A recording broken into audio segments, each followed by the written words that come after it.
is the Amazon Planet Podcast, episode 28. I'm your host, Joel Lambadon. Thank you for joining me on this never-ending quest to figure out how to teach better. It just keeps rolling along. Today on the podcast, we have Nancy Bartelt of Uncommon Insights, who's a relationship coach and a family member. And we'll get into that in just a little bit.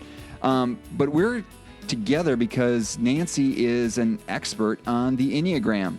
And I've wanted to talk about the book, The Road Back to You, an Enneagram Journey to Self-Discovery by Cron and Suzanne Stabile. I think I'm saying that right. We'll get corrected probably during the episode. Anyway, I've been wanting to talk about this book for a long time, really because it was kind of shocking when I looked at the Enneagram, which is a way of typing yourself, a way of kind of getting to know yourself better. And I read the page that was most aligned with me, and it was like somebody had like opened up my chest and just like taken everything out and put it on a page. It was just unreal, chest and head actually.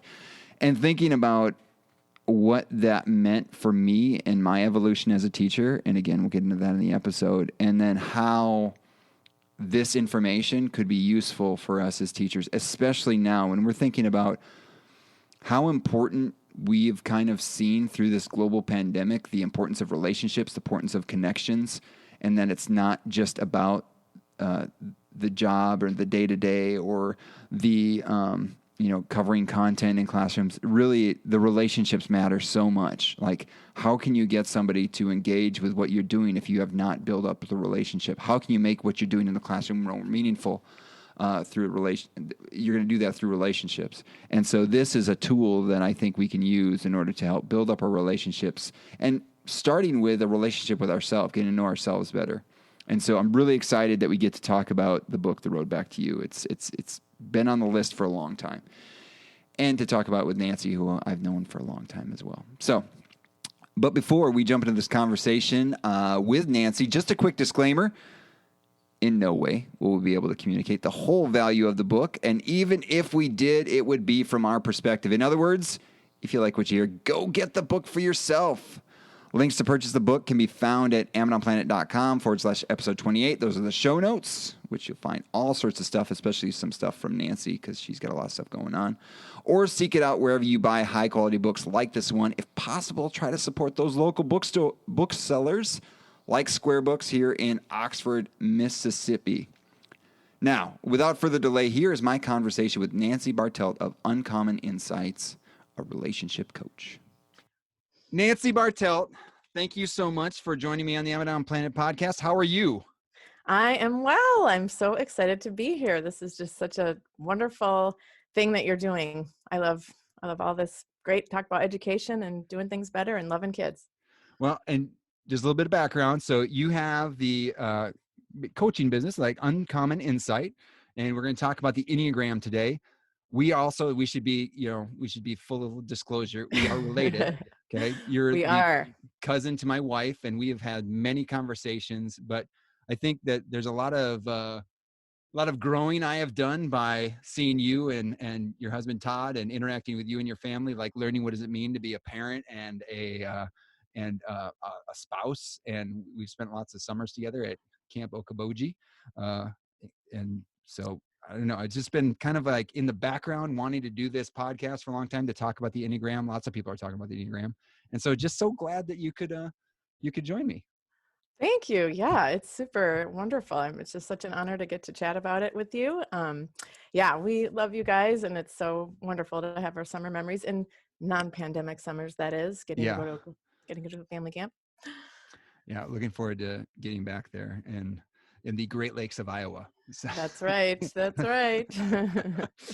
So we're here to talk. We're going to be talking about the Enneagram and how that deals with how we can use that as a tool to help us with teaching. And specifically, we're looking at the book, The Road Back to You, an Enneagram Journey to Self-Discovery by Cron and Suzanne Stabile.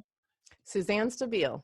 Stabile. I saw the I in there, and all of a sudden I froze. I'm like, oh, shoot. I should have practiced that. That's all right. We're always learning, right?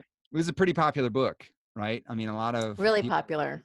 A lot of people have been talking about it. Ian Cron's got a lot of good content out there. If you want to find his stuff, it's great. Like, and the other book he has is The Road Between Us, right? About the Mm-hmm. Enneagram and Yes, relationships. the path between us. The Yeah, path between us. See, I'm getting close. Yeah, this one's the road, that one's the path. that's But right.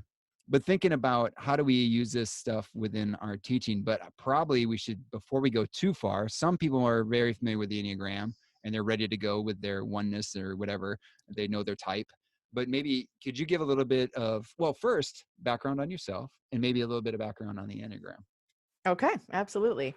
So yes, as you know, my family and I have lived in Kansas City Metro for about 20 years, and we love theater and music and family camp, like we mentioned, in our free time. As far as career, I got my music therapy degree in Eau Claire, Wisconsin. Shout out. Shout out for Yeah. Wisconsin. And so I've always had these themes of healing and creativity and relationships kind of all throughout my life, and had this sort of wayward, wandering path the last couple of decades, doing some substitute music therapy work, some classroom substitute teaching, some lots of teaching at church, lots of piano teaching, ESL in the last several years, and homeschooling, and then now relationship coaching, really enjoying teaching adults and young people about relationships and just how we can do better, how we can be better, how we can love each other better. I think our relationships are, one of the most precious things that we've got in this world, and when we can steward them well, our life is just that much richer and our connections can be deeper. So I found the Enneagram to be a really wonderful tool. There's so many tools, as you know, for Yes. personalities out there. It Mm-hmm. can drive a person a little crazy, um, to try to take them all, or whatever. It can be overwhelming. But this system is different. And my parents used to talk about it. They liked talking about Really? lots of these things. Yeah, way back when I was a kid, they Wow. talked about Myers-Briggs and the Enneagram, and my mom especially was into a lot of that stuff. So Well, the Enneagram's um, really old. I mean, it that's it when, is. yeah.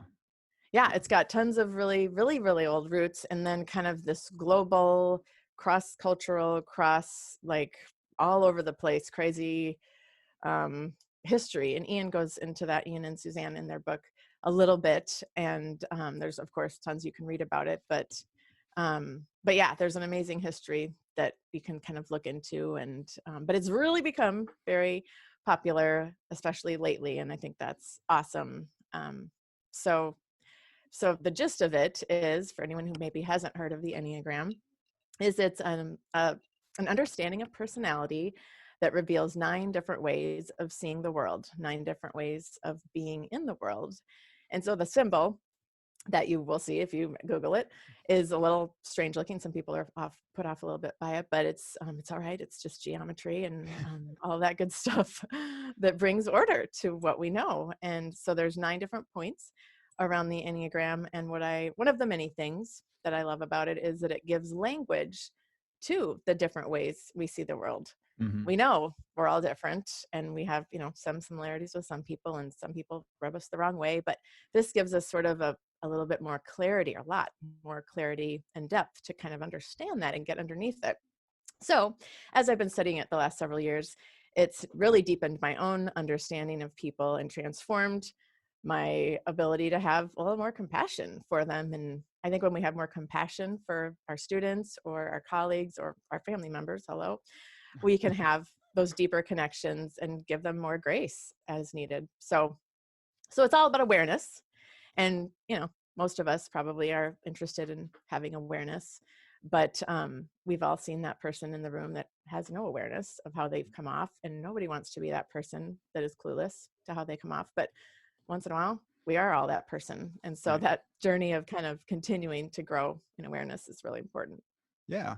And I kind of saw like, obviously with the current events in the world and thinking about racial injustices that have been put to, with all the events that have happened recently, and thinking about what Yes. does it mean to be more equitable and all the different things. I mean, even in Mississippi alone, like all of the symbolic things that have happened with the bringing down of the flag. We've got the Confederate statue that was in the middle of our campus has been removed.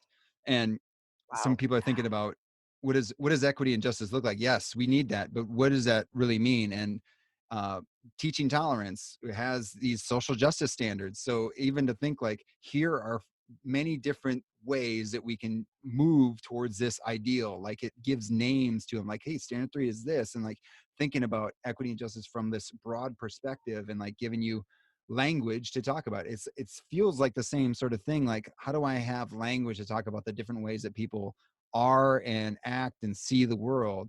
Well, this gives us some, and it feels pretty good, because when you start reading one, especially the one that lines up with you, you're like, oh boy, like that's Totally. yeah, that's pretty accurate. That's Wow. right on. I'm kind of scared.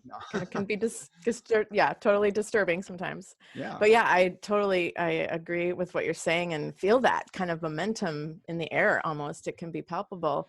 And I do feel like that's one of the things I've taken from the Enneagram is it's almost given like arms and legs Mm, to how do we work together better? How do we understand each other better? right. And concrete pictures and just insights about each other. And that's so great for, a little family in their house or Hmm. an entire organization or administration or any type of group of people. Yeah. And And one thing I, oh, go ahead.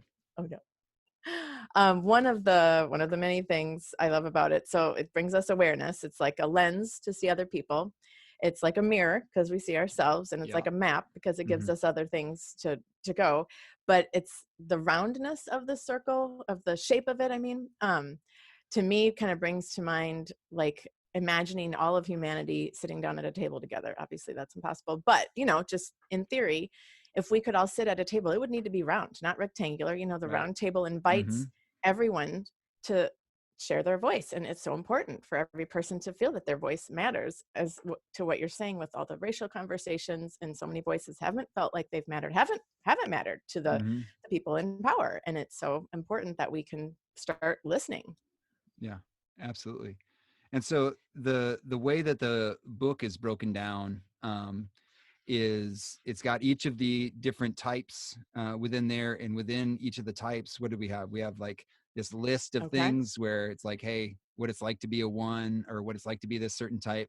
Here's kind of description of type. Here's what healthy, average, and unhealthy types look like, and general descriptions, some famous people that line up with those types, and then we're all talking about different ways to go about, I don't know, what do you think, go about like understanding that type. What do you, how would you say it? Totally. Yeah. He gives you, there's just a lot packed in here. He's got, Ian and Suzanne both, they did it together. But like you said, those average, healthy, and unhealthy patterns. And another thing that they emphasize and really spend a little time with that makes it very different from other personality systems is that we talk about the deadly sin. And Mm-hmm. probably everybody's heard of the 7 deadly sins. And thank goodness somebody came up with 2 more so that no one's left out. In the Enneagram, there are 9 deadly Mm-hmm. sins, or just, really deep struggles, those things that we really struggle with. So they spend a little time on that, and a lot of other personality systems, I think, just can emphasize our strengths or our strategies or whatever. And so it's really important to take those dark sides and look at them. But then they talk about as children, how this type might have acted Yeah. in their relationships, how things can play out, and at work. And then a little bit about the wings that are the numbers right next to you on the Enneagram, and then the arrows that kind of come away and toward you on the shape, and then some really great tips for spiritual transformation, like how do I get out of my own way? I'm not like being pegged in a box. Sometimes people are, concerned that when you have a personality system, you're just going to be pegged, and you don't want to do that. Nobody wants to be put in a Right. box, but this is really kind of showing you the box you're already in and Yeah. helping you find your way out of it. So, So, yeah, so what do you, should we, you want to give a little brief overview of the types? Would you want to do that? I would love to. Do you mind if we start with centers a little bit? Yes. Oh, and I had a word about leadership. I was thinking about this podcast and how awesome it is that you are, you've just been growing and nurturing and facilitating all these really great processes with your students over all these years. Well, and I was going to say too, just your teaching math as Agape, I've always been like, oh my gosh, what an amazing idea. That is so cool. Ever since you first told us about that many years ago. And I tell people about that every couple of weeks. I feel like it comes up and I'm like, isn't this a great idea? Like, teachers love their students. That's usually Right. why they become a teacher. But sometimes that can get lost in our pursuit of, what the lesson plan is, or getting this criteria, and so on and so forth. And I don't That's have like, nearly what as does much that look training. like, right? What does it look like? That's kind of like, where it gets lost is, what does that actually look like to love my kids? Yeah. No, thank you. I appreciate it. Yeah, I think that's so great. And then just kind of how that is sort of feels like a foundation of just you as a teacher, what you give to your teachers that you're teaching. And so thinking about leadership, and how good leaders have got to be good at relationships, Mm-hmm. and they've got to be good at communication. Those two, relationships and communications, if you're not good at both of those, it's going to Right. be really hard to be a good leader. Yeah. And so the Enneagram, boom, can Yeah. help us with both relationships and communication. Gives us kind of that bird's eye view of how everybody might, be, what place they're coming from, but also those specific insights. Oh, and I just wanted to say, where some personality things really look at that behavior, the Mm-hmm. Enneagram is different because it looks at the motivation under the behavior. Yes. Yeah. Very And, much so. you might have 10 people walking their dogs, but they might each be walking that dog for a different reason. Yeah. So there's just always important to look at that. Right. Someone cares about the dog. Someone cares about their own health. Someone cares that, hey, make sure that people think I'm a dog person, or maybe I'm walking the dog to make sure someone sees me walking the dog and I can get their number. There's all sorts of reasons to walk a dog. Exactly. That's what I'm talking about. Yeah. Totally. And just one other little reason that I love the Enneagram is that it's like, it accounts for the vast variation in humanity with all the different layers. It can show us that it is 9 types, and some people are like, oh gosh, how can there just be 9 types? But as you start to study it, you get all these other layers that kind of show you the intricacies. So it sort of reminds me of, like, or if we said to 10 of your students, well, you go to Home Depot or Lowe's or wherever the hardware store and bring us back a gallon of blue paint, most likely we would come back with a whole lot of different shades of blue. And so there's just a lot of different ways each type can look, and that's awesome. So centers, we wanted to talk about centers a little bit. So Ian kind of starts the whole book out, Ian and Suzanne. He's kind of writing from his own perspective, but I know Suzanne worked with him and they both, did this together, but they both teach this way, from the perspective of looking at centers of intelligence. And sometimes they're called triads. So the centers of intelligence are basically how we typically take in, process, and respond to life, kind of your default way that you're in the world. And there's 3 of them that we study here. And the first one is the gut or body center. Typically, these people are really action oriented. And then there's the heart center. Typically, people are really feelings oriented. And then there's the head center, where people are really thinking oriented, just really kind of all about the thinking and the thoughts. So there's 3 types within each of those centers, and some emotions that kind of go along with those. But what I wanted to share here is these 3 other concepts. So for the gut or the body center, control is a really big deal for 8, 9s, and 1s. Do you want to comment on that as we? Yeah, I'm a 1. So yeah, this is definitely, control is it can be an issue. Yeah, definitely. You kind of recognize that. So we got control as kind of a big deal for these people, 8s, 9s, and 1s in the gut or the body center. And then in the heart center, significance is a really big deal for those folks. And in our head center, those types, security is a really big deal for those people. And as I was thinking about getting to come here and talk with you, I just thought, oh my goodness, look at the last 4 months. Control, we have lost what feels like all control of what we thought we were going to be doing. We don't get to see each other or have the contact with others. And so for some of us, that significance loss feels very destructive. And then everything's uncertain. It changes by the month, by the week, sometimes by the day or the hour with what we think we're happening. So for students to come in to fall and back to school, all the 3 of these important things are upended. Right. Absolutely. My goodness. So yeah, we all need to really, get a good balance on our sense of control in the world, our sense of significance, and our sense of security. But we typically default to one of those centers. And so anyway, that's kind of how we're going to go into the Enneagram, is look at the types by center. So yeah, which is cool. Like in the book, like it doesn't start off with type 1, type 2, 3, 4. Like it does go in a different sort of sequence. And so it's already how they are trying to put their imprint on the book. Like, think about this differently, right? A little bit. exactly. Yeah, you're totally right. That's why he starts with 8 and he explains that. And then again on the 8th chapter, he's like, if you don't know why I'm starting with 8, go back and read, such and such Yeah. page. You missed something. Yeah. You missed it. Yeah. So we can dive into type 8 and talk about that for a little bit, talk about each type a little bit.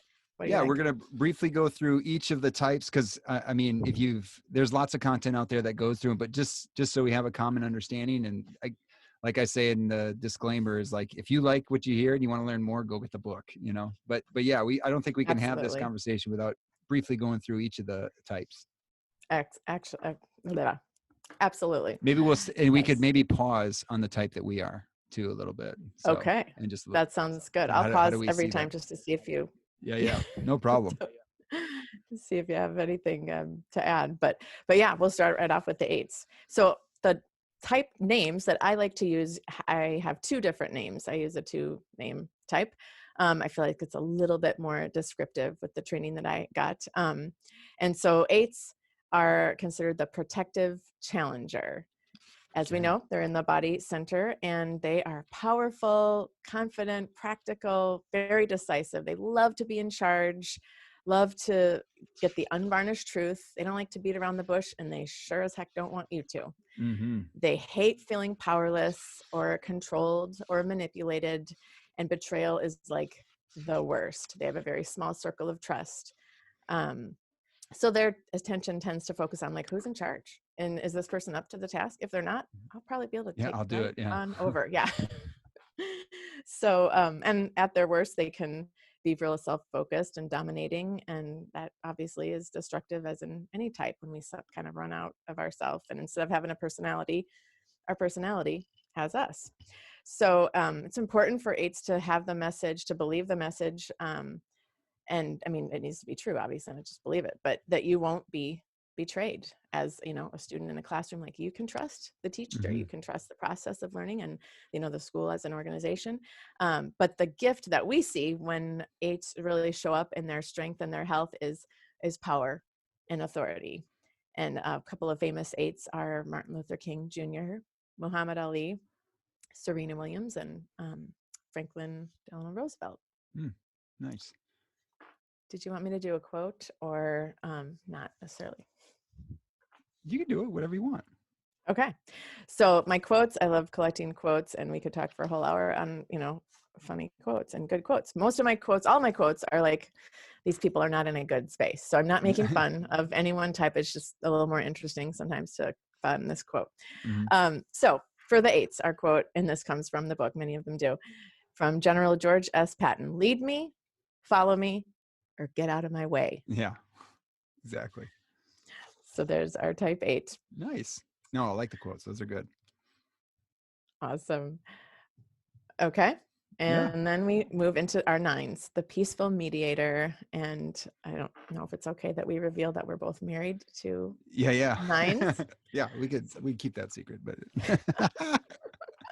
but yeah, definitely this is interesting. When I think about 9, there's some, like, I got to keep reminding myself that I'm married to a 9, because, well, I'll let you go to the description and why that's important. Okay.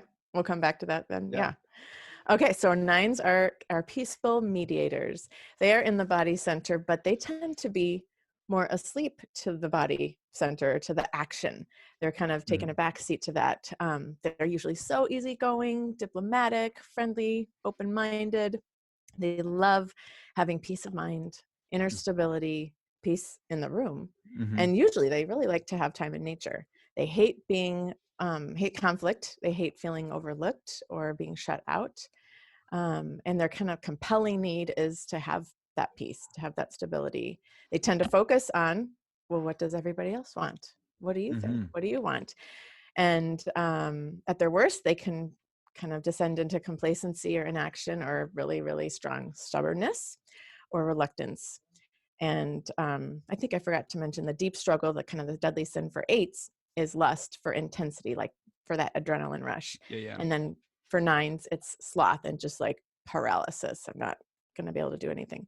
A message that really matters, the important thing for them to really feel the truth of is your presence matters. Your presence is important to our whole class or to our whole administration, whatever the case may be. And then their gift that they bring wherever they are when they're in places of health and strength is peace and unity. Mm-hmm. Yeah. And like, sometimes like I'll bring obviously like writing things and making arguments about things, and I'll say something, and like, Katie, my spouse, is very quick to be able to see the other side. And it's like, I used to get frustrated and be like, well, why you do it? Like, why? No, help me make my argument better. Well, she is helping me make my argument better, but that's part of her giftedness and her way of being in the world, is like seeing all sides of it, seeing multiple sides of an argument, versus I might be looking, I'm a perfectionist, I'm looking for and we'll get to that one, and the right way to do something, versus she's looking for all the ways in order so we can make it the best. And it's something that, this is kind of came down to why I wanted to do this, is like understanding that, and understanding like maybe how I interact with a colleague if they're a 9, like how they look at the world. Like otherwise I could get frustrated, but knowing how I see the world and how they see the world, okay, we're all probably arguing, we probably all have the same belief, because I'm right, obviously. No, we all probably all, but that is making that whole process better, because we want to make sure we're seeing the whole picture, right? Not just charging ahead at something. And so like seeing that and seeing how that could play out within colleagues or within classroom with students, small groups, all this sort of any interactions, right? We Oh, need my to be word. seeing that. So Yes, absolutely. I think you hit the nail on the head of why this is like, can give those aha moments and build a bridge between people who might otherwise be really butting heads. yeah, like the wishy-washy storming, like the storming and norming part of small group, and you see someone just grabbing control. Well, maybe that's just their 8 point. Like if there's not someone there, hey, there's a vacuum, I'm going to fill it because someone has to. I might as That's well, right. right? Yeah. So Yeah, totally.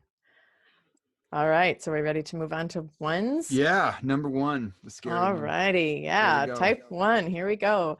The moral perfectionist. Ones are in their body center, gut center, and they are just diligent, ethical, trustworthy, responsible. They know what needs to be done and they know how to do it well, and they want so badly to do it well. They love goodness, perfection, rightness, balance, hate imperfection, corruptibility, wrongdoing, and they usually, this is kind of the hallmark, have a nasty, nasty inner critic that is relentlessly berating them about the fact that they did something imperfectly, and that can be really, really hard to live with. Hard Um, to shut that guy up. So yeah. Hard to shut that guy up. Yeah, got to give him a name and put him Yeah. in the closet or Yeah. something. Their compelling need is, as you already know, and are probably gathering to be perfect. They can walk into a room and they see what needs to be fixed, what's wrong, what can I do to make it better. So Good at thing their we don't worst, have my kids on this podcast. My gosh. Like, oh my word, if we did a kid podcast, yeah, oh wow. mine Yeah. would have so much tea to spill on me. It would be ugly.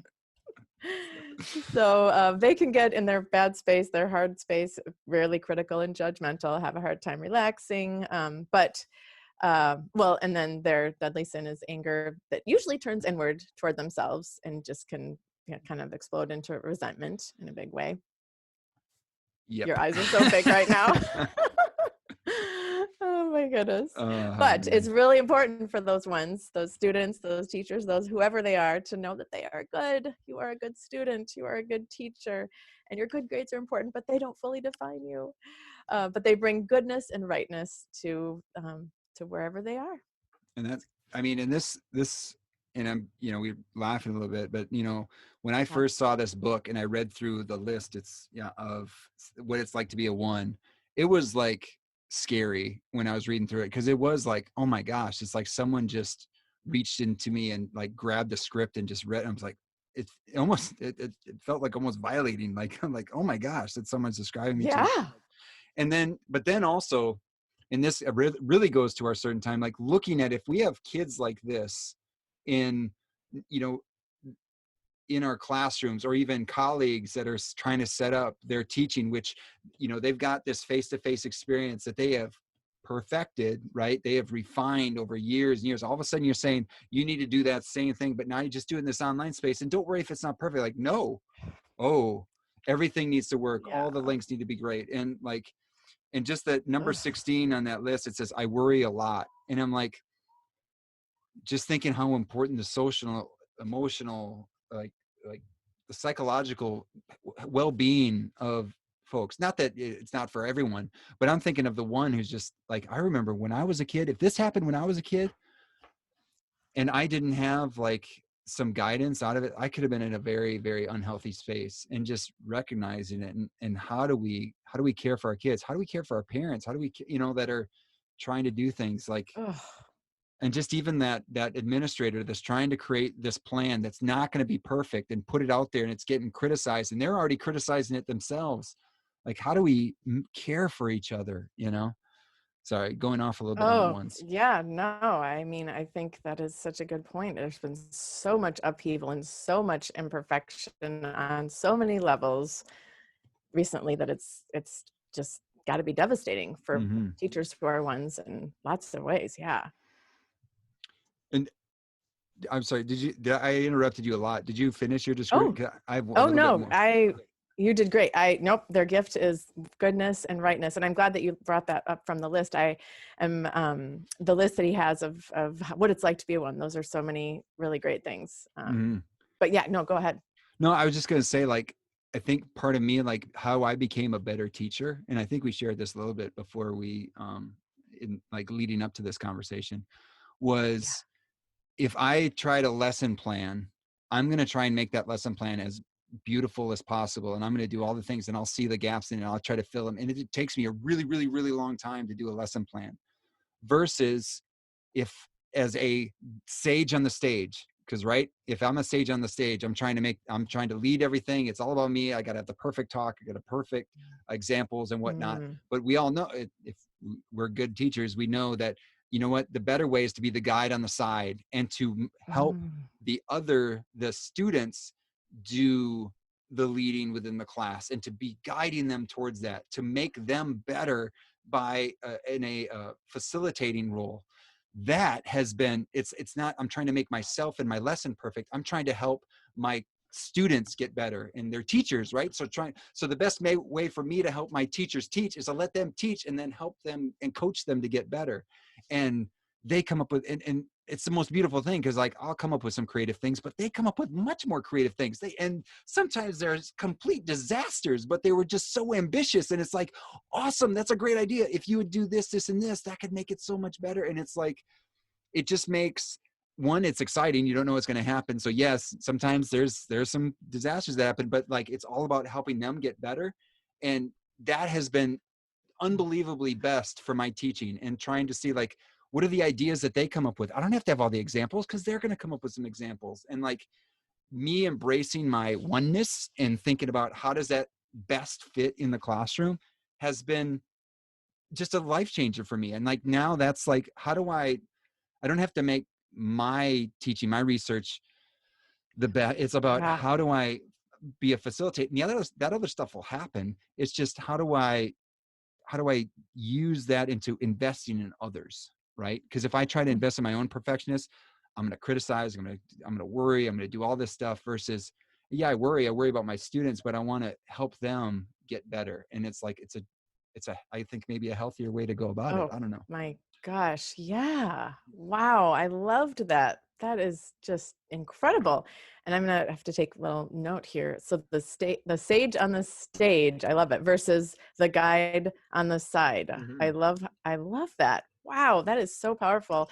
And I wish, I don't really wish people could see us because I don't want to be in video, but all of the hands, your hands motion, talking with your hands. And I'm like, yes, I totally hear this. It's amazing. Wow. That's so cool. Yeah. That's a great illustration of just coming, being aware and coming out of your own stuff and, still working with it, being who you are, but really letting it lift others up. That was beautiful. Yeah. And I think, and just a side, I know you'd probably get to it too, but like, I think that's been the biggest thing is like to like really study like that type for myself and think like, how am I healthy? How can I be good? Like, oh, and just to be able to recognize I could step back, disconnect and be like, I'm in an unhealthy space right now. Or so how do I undo that or get to a better space? And so think about, and how do I, with relationships, kids, all that stuff. Anyway, so no, this is great. Exactly. Yeah. Just getting to trigger or like finding those little moments of, oh, I've triggered myself again or whatever has triggered me. And now I need to realize, and it's annoying, honestly, how darn lifelong that learning is, but we're getting better. Well, and maybe too, this could be a good way to illustrate some of the, like you talked about the variables in like the color, like talking about blue and there's all these different shades. So like the 1 is neighbors to 2 and 9. And I think I'm a 1 with a 2 wing. So we'll get to our helper sort of person. Yes. And thinking about in stress and security, we do certain things. So I think I'm a 1 with a 2 wing, and in stress, where do I go? I go towards 4, being an individualist. But in security, I go towards being an enthusiast, kind of a, like a part where creative, kind of like, creative ideas. Sort of, and that's about right. So thinking about those sorts of, different degrees that we could be in, where unhealthy, healthy, stress, security, which wing we have. There's all sorts of different things to like make those gradients of color that you kind of shared before. So, but anyway, all right. I could talk all day about what I've learned about the ones, but we'll keep going. I love it. No, but I appreciate you pointing that out because that is a really important piece of, as we get deeper in the different layers, the different gradients of the color, those arrows you talked about, great succinct illustration of, how that works for you, and the wings. And it's almost like, these are all just different dials and they can just be at any different point at any different time. And so, but we can still sort of hone in on where we are and where we want to nudge ourselves out of or into. All right. One last thing. Sorry. And the last part, it talks about 10 paths to transformation for ones. So like, it's got those for everyone. And I just, again, the value in this book, if you like it, go get it. But like, so good. If you find yourself procrastinating, think about the reason why. That sounds like the most obvious thing, but it's like, no, like there's a reason why I'm scrolling on Instagram. Why is it? Because I feel so overwhelmed. Why are you so overwhelmed? Because you haven't written anything, everything's in your head. Okay. Take everything, write it all down, figure out what the, priority. My mom would say, how do you eat an elephant? 1 bite at a time. Like, take a bite, let's go. And, that has been, I've got it underlined, starred, but again, value from the book. So major highlight. Yeah. Oh, that's so good. I love using them as a workbook. And I think of the wings as kind of our next door neighbors. We lean toward one or the other now and then, and then our arrows or lines are almost like cousins. And so 7 and 1 have that line of connection where I kind of feel that, and you kind of dive into the 7ness, and lots of overlap there. Yeah. Awesome. That's great. Super. Okay. So we're going to move from our gut triad into the heart triad, the heart center of intelligence, where those precious people, they are just awesome. Would you think do you think a lot of teachers would be in this triad? As I was reading about lots of things coming over here, I found something that said that statistically speaking, the biggest percentage of types would be a 2. I don't know who does that research or how they figured out, but yeah, definitely lots of 2 going on in the classroom, teachers that are just helping and supporting. Yeah. So the 2 is a supportive advisor, and at their best, 2s are empathetic and warm-hearted, very caring, very generous. They love being loved and wanted and needed. And boy, oh my goodness, the world needs you, teachers, man. Such a huge, important gift for the whole world. I got 2 for them. When it comes to taking care of others, I don't know how or when to say no. That was in what it's like to be a 2. And even Yes. and I need to be acknowledged and appreciated for my contributions. Those are two good things probably to remember about twos. So Yes, those yeah. are great. I think this is another one, number 15. When people ask me what I need, I have no idea how to answer. Like I Because I want to always help know what others. I need, what I want, but the two Yeah. doesn't really know. Mm-hmm. Wow. Oh man. And they can feel angry when their needs conflict with others. That was another one I highlighted Mm-hmm. too. So they don't like feeling unwanted or unloved or worthless or not needed. But they just have that compelling need to be needed. Yeah. So they focus on how they can help, obviously. And then their deep struggle is pride, and pride more of like I am blind to my own needs, not like I'm so braggy, proud, but just like I don't have any needs, but you do. And it's going to lead to burnout if you don't attend to those. Right. Yeah. So that's important. And even if you're not doing all the helping all the time, you're still valuable in the Right. world, in your family, in the classroom. And but yeah, attending to those needs. So their huge gift that they bring is their unconditional love and care for everybody, students, family, whoever it is. So that is just a tiny little bit about the twos. Yeah. It is Um, frustrating because we could go so deep with all these. Oh my we goodness. could, I know, I hate to go so fast, but we'll check out our threes here next. They are what we call the successful achiever. They are highly driven, successful, adaptable, self-assured, so confident, love to win, love to excel, be admired and respected. They really have this compelling need to be admired and to be successful. Their attention goes to the like, let's do this, let's get it done. At worst, they can, be overly image conscious, pursuing success at any cost. And deceit is their deep struggle or deadly sin, and more of a self-deceit. Like I read the room and I'll say what they want me to say. I can be who they need me to be, but then I lose myself in that process and who I've been designed to be. Because when they show up in their strength and their health, they bring hope and just, a vitality and motivation to the room. So do you have any other or little highlights? Should we highlight some of what it's like to be a three? Yeah. Lines. I have one as a child. The one I like best is I could persuade Bill Gates to buy a Mac. And it's like Oh yeah. our motto for and Noah, he's been on the podcast, so people hear the motto that we have for him. I think I shared it on there. Is get ready to be wrong. Like he's ready. But I mean, so this is something again back to understanding folks. If I have an understanding of Noah likes to get things done. So do I. I want to get them done perfectly. He wants to get them done. Like, so mowing the lawn for him and mowing the lawn for me look a little bit different. So if I want him to mow the lawn, I have to make sure everything that I want done in mowing the lawn is done versus he's like, lawn's mowed, done. Like there might be some patches of big grass in the middle.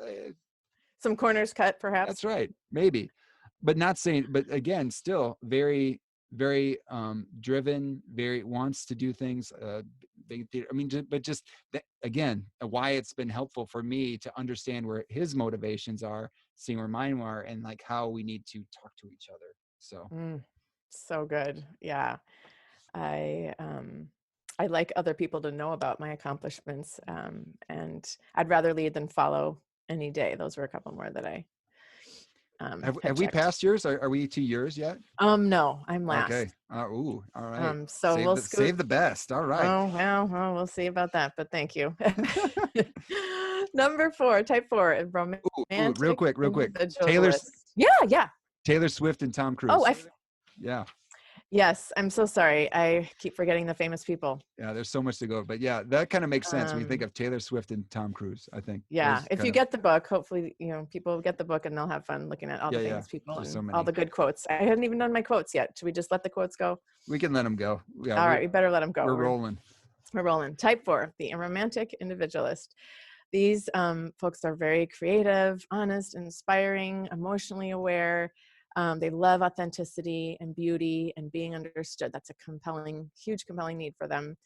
They can tend to focus on what am I missing? They might often feel like they didn't get the memo. Everybody else got it and they didn't. And melancholy can be sort of a part of them that they're comfortable with. They're at ease with that. And when things are too good or too happy, that's sort of unsettling. But it's really important for fours to understand that they are seen and that we understand that they are so unique. And, we're glad that they are who they are. So when they show up in their strength and their good health, they bring such creativity and depth. It's really, really awesome. Did you ever watch So, Felicity? I did not. Oh, Do you think she's a 4? no. There's a I remember when I first met Katie, we watched Felicity. Like we watched Dawson's Creek and Felicity and stuff. And so I remember in Felicity, there was like this one character that Felicity was trying to date. And I just remember like him being like the wah, wah, like Debbie Downer, like sort of like, hey, you want to go to the movies? Like, sure. Maybe, I don't know, maybe I'm totally misreading it, but it seemed like the whole melancholy is comfortable for me. So it's annoying when people try to cheer me up. Like, Yeah. That kind of rang into that. Totally. Yeah. The highlight from the book is I'm okay with sad songs, sad stories, and sad movies. Overly happy people give me a headache. Yeah, and it's again a good thing to know, like, because I come in like, hey, how you doing? And like, if they're not reacting to that, like, oh, is it something I say? No, it's just that's where I'm at. that's their mode. That's where they're at, and it's okay. Yeah. Doesn't everybody have to be like, hey, like the happy-go-lucky person? That's not.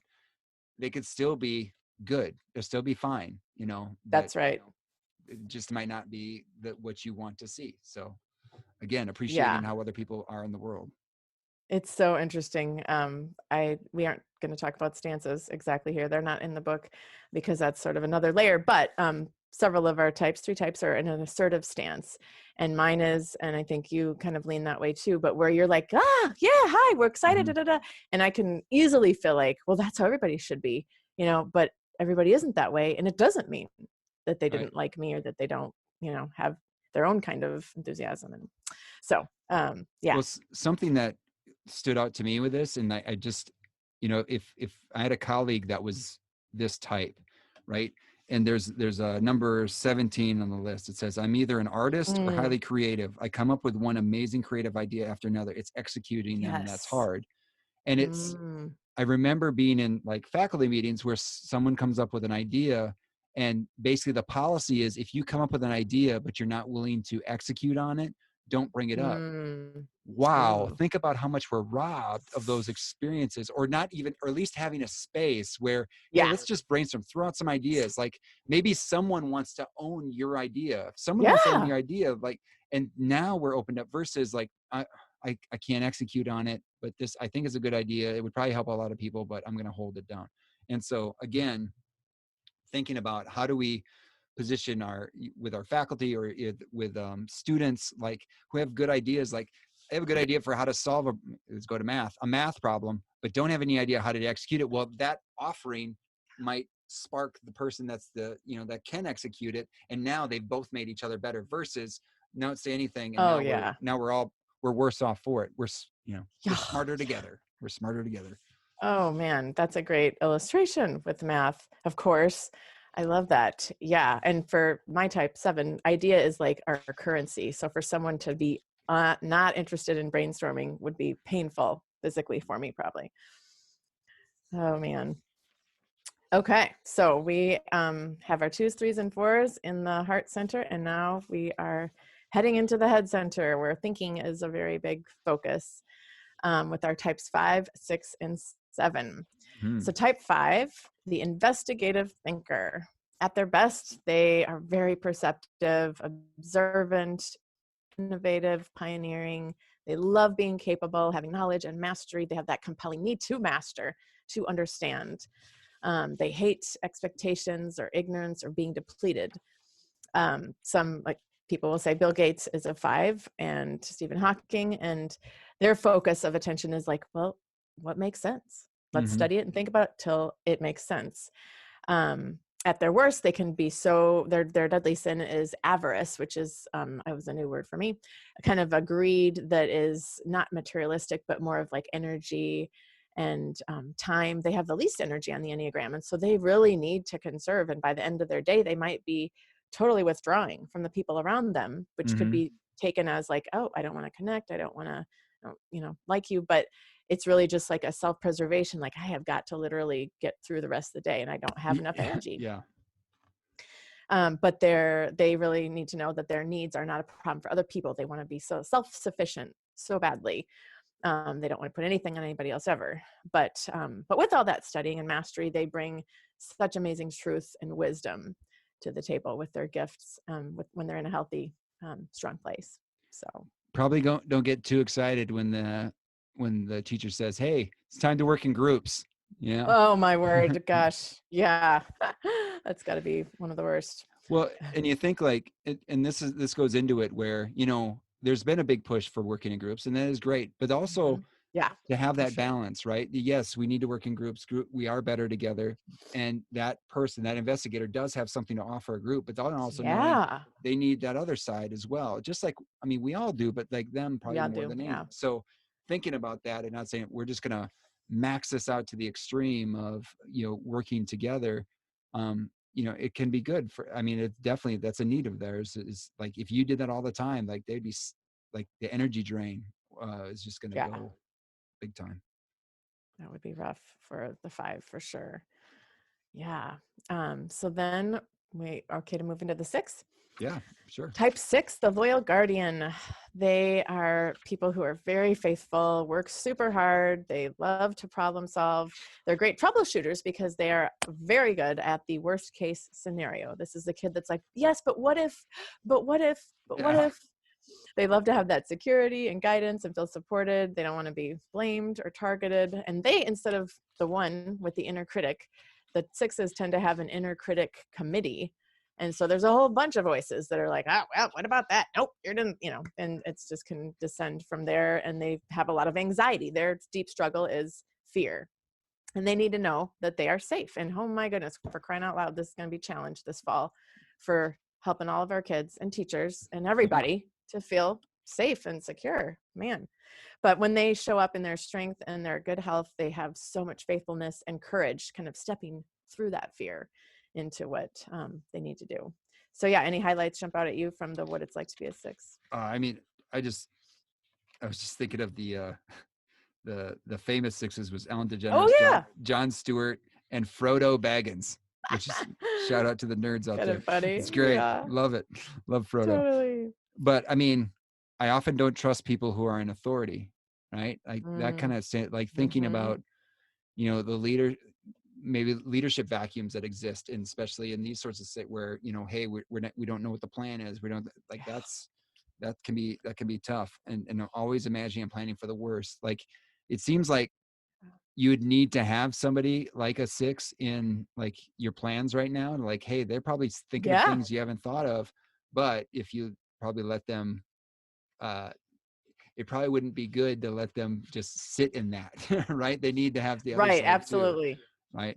So, because people tell me I can be overly pessimistic, like, so you got to have that balance in there somewhere. So. Totally. Yeah, they're an important voice. I mean, all the voices are important at the table. But yeah, right now to really be doing that serious troubleshooting, oh my goodness. Mm-hmm. Yeah. But all right. I act quickly in a crisis, but when things settle down, I fall apart. Right? Yeah, that's right. That's rough. And being sure I've made the right decision is almost impossible. And it can be hard for 6s to settle in on being a type 6 because, well, I don't know. Am I really? I don't know. Yeah. Yeah, that's hard. All right. Ready for our last? Yeah, let's do 9? Type 7, the entertaining optimist. These types tend to be enthusiastic, spontaneous, inquisitive, just versatile and creative. They love to feel satisfied, satiated, content, and free from expectations. Hate limits, hate feeling deprived or trapped or bored, and struggle with FOMO to the nth degree. I can speak to that, sadly, really well. We, as 7s, like I said, that is the type that I land in, just have that compelling need to be satisfied, and attention typically goes on, what's next? What are we going to do next? What's after this? What's after this? Looking forward to the next vacation while I'm finishing this one. Planning the next meal while I'm eating this one. And so at their worst, they can be scattered and restless and distractible and just like fall apart in a puddle. Like, yeah. So the deadly sin or deep struggle for sevens is gluttony, not necessarily of food, but in my case, buying e-courses or nightstand table books that I have already, don't have time to read the books I bought last year. And I have bought more, and it's a ridiculous kind of hoarding. But the seven will bring in their times of health and strength a ton of joy, ton of abundance, of course, because they love everything all the time. But yeah, joy and abundance is the gift that the sevens bring. You want to tell us the famous sevens or some highlights from the what it's like to be a seven? Well, I want to talk about our interactions. So, there's Robin Williams, Mozart, and Colbert. But I'll talk about family camp. So family camp, there's the talent show often. And I'd be thinking if I'm going to be in a talent show, we need to plan this baby out. We need to have some, scripts. We need rehearsals. And I'll give up quickly on it. And then you'll be like, hey, should really be doing something on the talent show. It's like in an hour, a couple hours. What about something for the talent show? Oh, and by the time the talent show comes around, we've got 3 or 4 acts ready to go for the talent show. And then a few more that are impromptu that pop up. And it's I would never have done that. And now, given that sort of, the push in order to hey, let's get going. Let's do this. I pretty much have the most famous act in the Camp Okoboji talent show. It's a dramatic reading of a poem of the good. Yeah, the Oscar Mayer Wiener song, and it's great. It's wonderful. It moves people to tears. Yes, moves people to tears, including myself.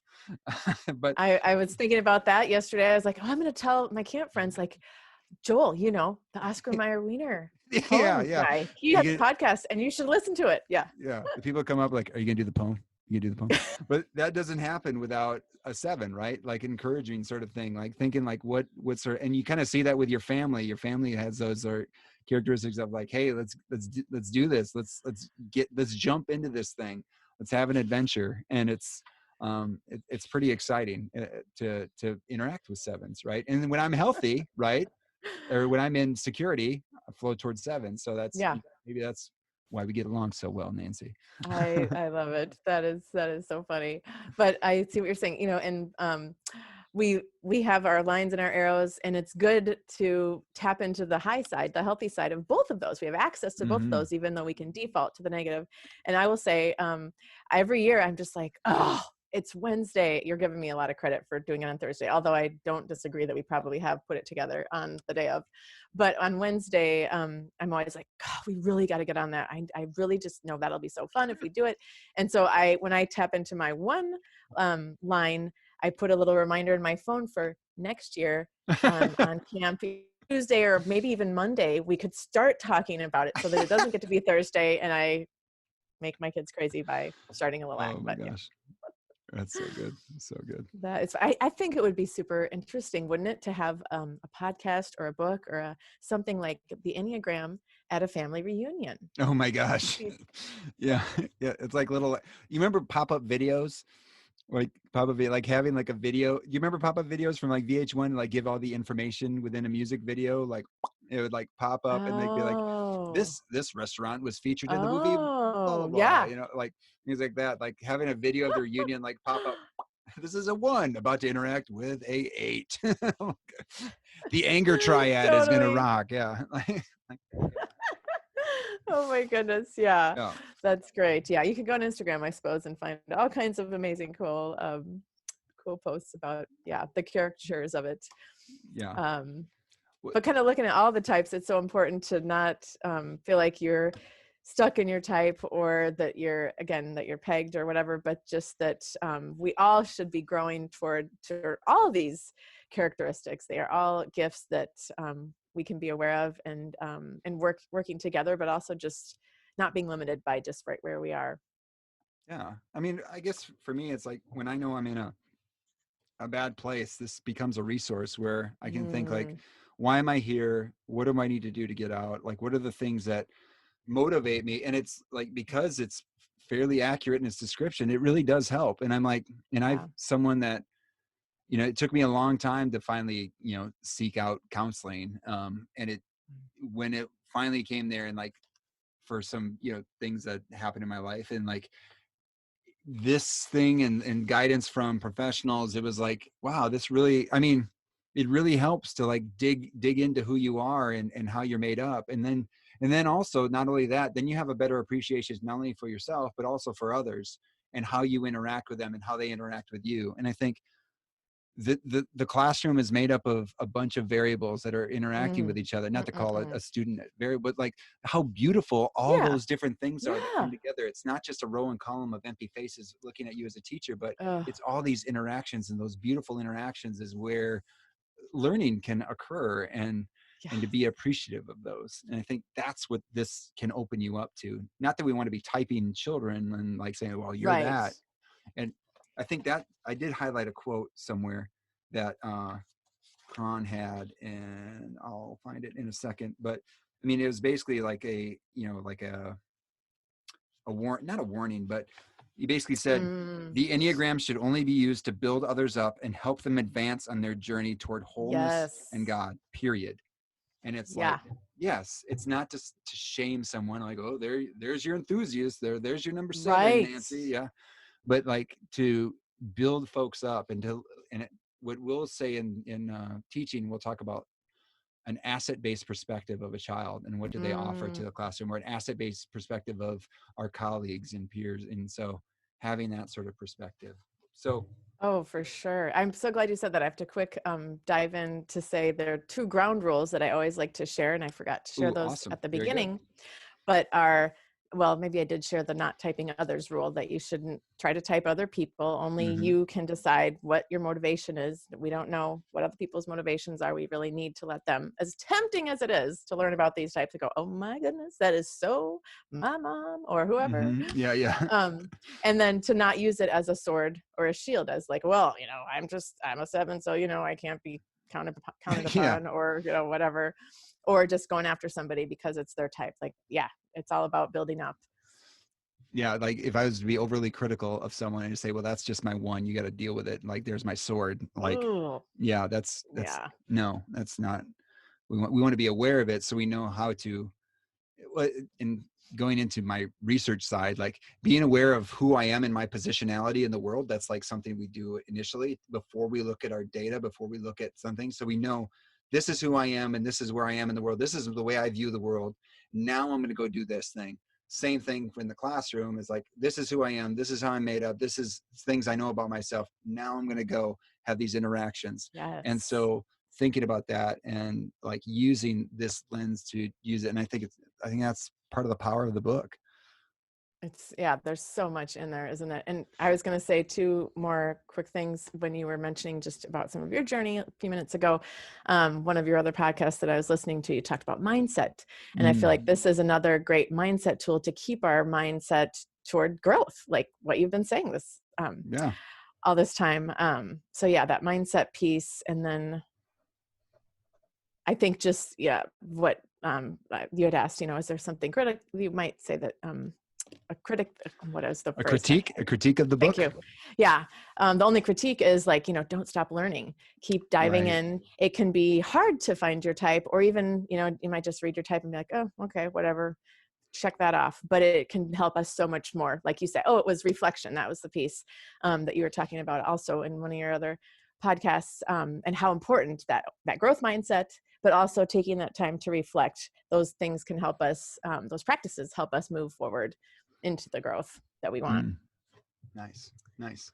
And I was thinking too is, this isn't the only perspective to take. And so as many For ways as sure. we can identify Mm-hmm. the beautiful ways that we've been put in this world, like, and knowing that there's also nasty ways that people are put in this, but like seeing like, how do we recognize the beauty? And then maybe then we could be a place that can help move away from the nasty. I don't know. Like that's something Oh, totally. Yeah. Move away from the nasty. Let's do it.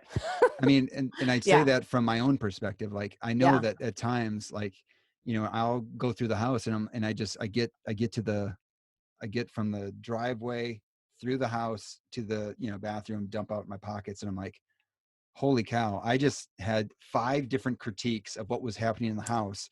And I never once said, hi, nice to see you. And it's like, and then I start hurting my, like, oh my gosh, you're such Yeah. a The bad worst. person. And like Yeah. the critique comes in and it's like, it have to, whoa, stop, Ugh.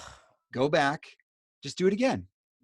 Like, and go back and say, The hey, how are do-over. you? How was your day? I'm sorry. And like, and like my best phrase is I'm sorry or I apologize. Do you forgive me? And like asking for forgiveness but thinking about how it's helping me understand how I am, how I can be best, but how I can move away from some of the ways that are not so nice. And so like, it's helping me recognize those patterns. Oh, that's so good. Not to, kind of perseverate on our 1s and 7s, but I have that happen to me too, where We're the only ones talking, Nancy. It's okay. Well, that's It's true. fine. All right. Well, here we go. I just have had different seasons where I'm like, what? I am not an angry person, but I am yelling all the time. I'm not a yeller, but why am I yelling? And the Enneagram has helped me realize, oh my goodness, I'm stressed out. I'm going to the negative part of the 1, and the 1 is the super great helper. Like, I ignore my laundry for days, and bless his heart, Todd is like, could we maybe move it along? I mean, he'll do laundry. It's not that he won't do Yeah. laundry, but Yeah. he needs a little help.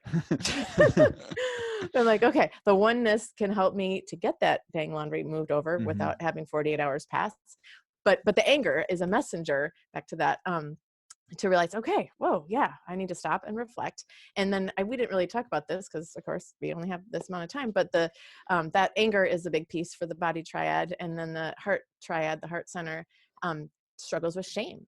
Significance is a big thing, and then on the other side of that is the shame and sadness that can be so deep. And then for the head triad, they that security, and then sort of the other side of that is fear. Those emotions, I'm sure we could talk about for an hour as well, but just that those are messengers, and when we pay attention to those, we can really move forward a little bit more in health. So what about sum up in 7? Oh yeah, I'm ready. Learn 9 types. Gain compassion for everyone. Learn 9 types. Gain compassion for everyone. Yeah. I would say learn yourself. Oh yeah. Be good with others. Oh yeah, that's sort so of good. I like yours better. Well, yours is actually better because you should learn yourself first. And yeah. Self-centered. 7. It's hard for me to be brief. That was a really good assignment. I've been thinking about that a long time. Yeah, I mean, it's been a good exercise for me in thinking of, it was a college class that pointed me to that. But like, if you can't do that, like you can't sum things up in short language, then you need to spend more time thinking about it, right? I wish I had more time, or else I would write you something shorter, right? Like that's yeah. Oh so yeah. Take some reflection. But so what do you think about you do a lot of teaching in a lot of different ways, and so just from a perspective, doesn't have to be connected to the Enneagram, Nancy, but it could be whatever you want to put. What is the best thing you do to help your teaching? Oh my goodness. I would say to show up. A 7 can be so distracted, and I can tend to be consumed with all the possibilities of the lesson plan. And my ESL teaching has been a fantastic switch. I had taught piano before, and I was totally in the driver's seat with what are we going to do at each lesson, and I could drown in those dang possibilities. But ESL, they give you 25 slides, 25 minutes, bam, bam, just get through it. And then I can still weave in creativity because I don't have to make all those decisions. So I've almost got more energy left over, right? Because those things have been made. So showing up and fully, just being able to be present and go for it. Present. I guess. That's awesome. No, that's a little funny because my things and my students, if they're listening to this, bless you. But if they are listening to this, they would recognize there's 2 things I write on the board at the first day: show up, be good.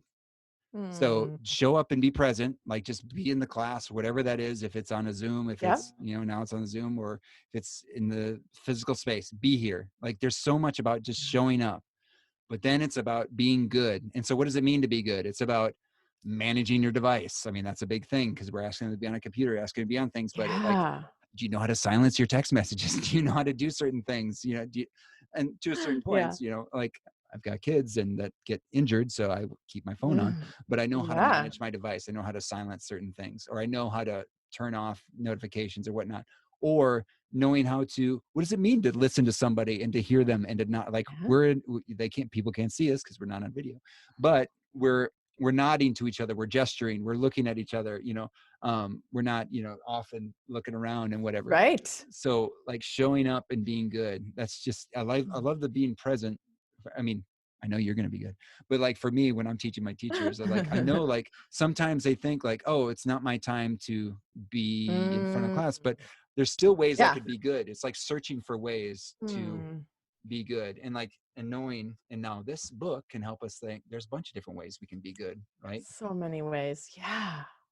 All right, final question. Anything to promote, Nancy? I would love to invite anyone who's interested to talk a little bit about Enneagram with me again. I've kind of, with this podcast and this awesome opportunity, I thought about, gosh, wow, there are just so many applications for the classroom, for teachers, for, again, not typing students. It is not necessarily recommended to type kids. However, that hasn't stopped you and I from really taking a fine-tooth comb at our children and getting a good idea. I'm pretty sure that the 7-year-old in our home has got to be a 1. That kid, you give her a sponge at the stove and she's like in 7th heaven to scrub the scum off of a stovetop. It's so funny. Wow, nice. And if I write my hands on like a bath towel instead of a hand towel, boy, does she notice, and she is bothered by that. She keeps us all in line. So it's great. It's great. Right. But anyway, so just thinking about all those different things and the underlying struggles of the pandemic, and just thought, hey, let's have a webinar. Let's have a conversation about what this might look like and how we can, if not type our kids, because again, it's not about typing them, but it's about being open to where are they coming from? Right. What's at the core of their struggles or their motivations, and kind of thinking along those lines. So on Saturday, I think it's the 8th of August at 9 a.m., I'll have a little 40 Central Time. Thank you. Central Time. We'll have a 40-minute webinar, just a free little webinar to chat about the Enneagram, basics of the Enneagram, but also, a few applications for teachers, schools, parents, all that. All those. It'll be interacting, so it's not going to be just sit and get lots of questions. No. So if this intrigues you, if this stuff and you want to think more about it, and you've never heard of it, or you even heard a lot about it, that I think you'd have a great conversation with Nancy and learn a lot from her presentation. So that's through Uncommon Insight Coaching. So awesome. Yes, love to have you. All right. So thank you so much, Nancy. Thank you for sharing your time and expertise with us. We really appreciate it. Oh, thank you so much. It's been such a privilege, such a joy to be here. Love it. Love that conversation. Still thinking about it. Still thinking about things that I'd like to say. And because I don't want this podcast to go into the 2-hour range, we will stop now. But since the recording of the podcast, Nancy let me know that she's got some other things happening with regards to the webinar that she announced during the episode. Looked on the sign-up page, which will be linked to in the show notes at amazonplanet.com/episode 28.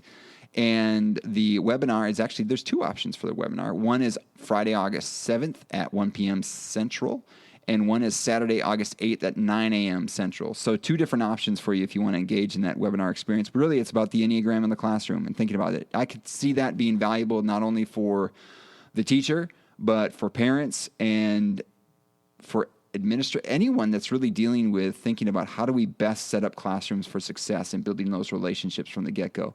Again, and we talked about this via email. Nancy and I were talking about this idea of typing children. You need to be careful about that. If looking at an Enneagram number and seeing it as a way to help you figure out how a child is gifted, or figuring out how to build a child up, have a better way of viewing children and their abilities, I think that's great. But if you're using it, again, anything that's being used in the Enneagram to call people out or to say, well, that's just you being, if it's building them up, great. If not, it's probably not good. Anyway, there's more in the book on it. And again, If you like the book, go buy it for yourself at your local bookseller.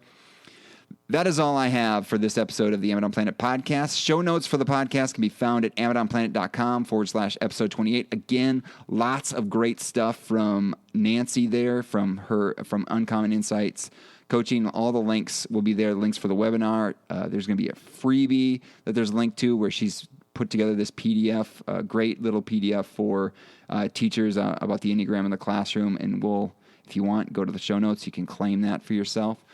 If you're looking for ways to support the podcast, guess what? You can subscribe, rate, and review the podcast. We appreciate all of them. Please go do that, even if it's just putting the stars in iTunes. We appreciate that. But the written reviews are really valuable. So if you're saying, man, I wish there was a way I could support the podcast, do that. Please go to iTunes, rate the podcast, and put in a little typed in review. We appreciate that. Even if there's ways to improve. I know that there's 2 people that gave me 4s, and they're both related to me. And so we're working on those comments as we speak. You can also subscribe to the Amazon Planet download, which is a periodic email that contains resources and updates from Amazon Planet. I'm trying to put a lot of good stuff out there. We were announcing a lot the book club we had going on with the Teaching podcast. We were talking about high school math lessons to explore, understand, and respond to social injustice. That was going on, so we did a lot of announcements there. But all sorts of resources going on. I got a cool little audio transcription resource I'm going to announce probably in the next one. Anyway, so you can subscribe to that by going to AmazonPlanet.com. There's many buttons on that page to subscribe to the email list. You can follow at Amazon Planet on Instagram, Twitter, LinkedIn, or like the Amazon Planet Facebook page. Also have the @TeachingMathTeaching podcast Instagram account as well. If you're looking for those of you that teach math teachers, that's a good one to pay attention to. You can also check out the Amazon Planet store or Amazon Planet bookshop. Links in the footer at AmazonPlanet.com where your purchases support the production costs of the podcast. We just had a couple things go out with regards to some hoodies, some T-shirts, and some coffee cups that went out. And again, we're very thankful for anyone that makes those purchases, and all the proceeds from those go to support the production costs of the podcast. All right, that's it. So thank you for listening to this episode of the Amazon Planet podcast. Thanks to Nancy of Uncommon Insight for sharing her expertise. Thanks to Matt Mifflin for the music in this episode. I think we might get him on a future episode. So Matt's got some things in the brewing, so we think we might get him. He's got some experience teaching, and the Create themed episode has his name written all over it, so hopefully we get him in the near future. Finally, thank you to all of you out there who are seeking to teach better and be the good in the world by investing in the lives of others. This world is a better place because you have decided to use the gifts you have been given to serve others. Thank you for all that you do.